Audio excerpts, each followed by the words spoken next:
Hello there, my dear viewer. Today I want to talk about some fantastic Japanese films which have been released by Third Window Films here in the UK as part of their Directors Company line of Blu-rays, which I have the complete collection so far in front of me. I'm going to be talking about the three latest titles because there's some excellent cinema here, some real discoveries, films that I'd never seen before. If you haven't heard of the Directors Company, they formed during the 1980s in Japan to give themselves more freedom over the films that they wanted to make, because the strict rules of the Japanese studio system didn't allow them the creative freedoms that they wanted. And the Directors Company brought us some fantastic films from then up-and-coming film directors who now, when you look at the modern Japanese scene, are some of the absolute titans of Japanese cinema. So this particular line of films is well worth exploring if you enjoy Japanese cinema and you want to delve a bit deeper into Japanese cinema from the last few decades. There's some really great films in here, but I'm going to focus on the most recent three, which, again, these are excellent. Let's begin with this one. This is Mermaid Legend from director Toshiharu Ikeda, who is very famous for making the Evil Dead Trap films, which I've not actually seen any of those, but I've heard very good things about them and some quite extreme things, so I do need to explore those at some point. But this is my introduction to the director, and what an introduction, because this is one of the best Japanese films I've seen in a very long time, and I've seen quite a lot of very good ones. I think actually out of the whole Directors Company so far, this is definitely one of the gems. It has a very interesting story because it begins with the murder of this fisherman who is opposing the construction of this nuclear power plant in the area. He's murdered by these extremists who are hired to kill him because he's getting in the way of the construction, the plans of this power plant. But the fisherman's wife witnesses the murder and so decides to seek revenge. This is excellent stuff because it's a film that looks at grief and trying to cope with, something tragic going on like this. But then it slowly ramps up to, this release, this kind of cathartic revenge that is found in this film. It's a fantastic film, really. This is one that, out of any of these films, I would highly recommend to almost anyone who is a fan of Japanese cinema. As well as the film, you get an interview with the writer of the film, an audio commentary with Jasper Sharp and Tom Mess, two experts in Japanese cinema, and then there is a video essay by James Balmont as well. So a fantastic release. It comes in the limited edition slipcover as well if you hurry and get this now. So really a fantastic one. I'm so glad this is in my collection. Next we have Bumpkin Soup. This is from one of the legends of modern Japanese cinema, Kiyoshi Kurosawa.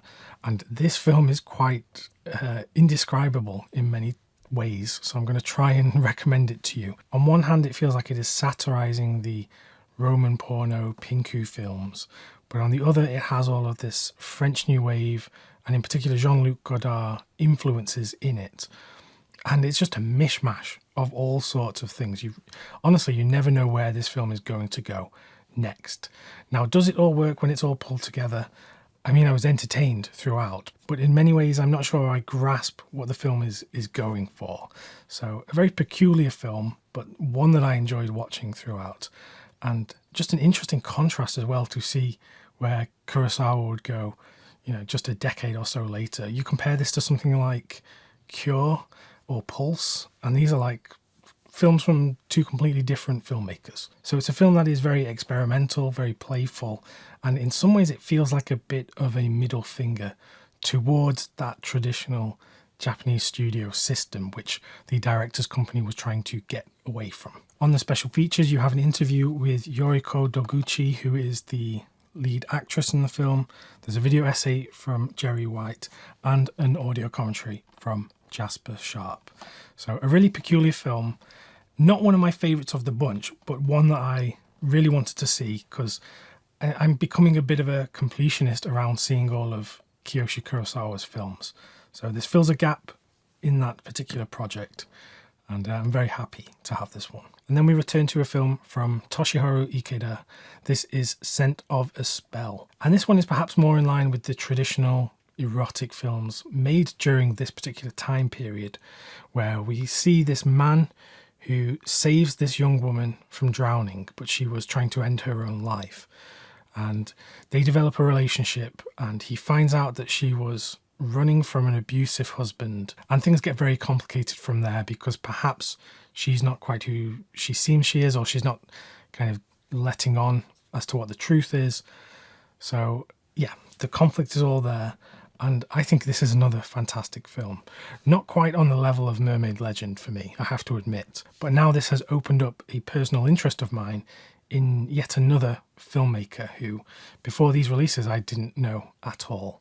So I'll definitely have to watch more films from this particular director.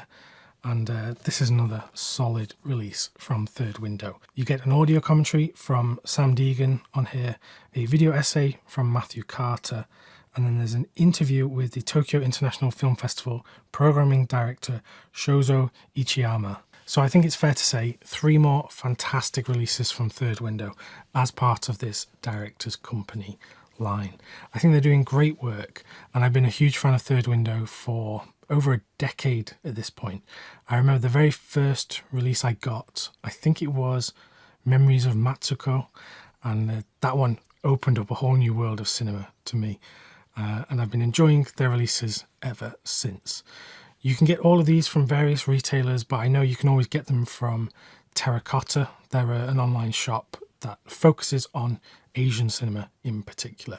So head over there if you want to pick up any of these.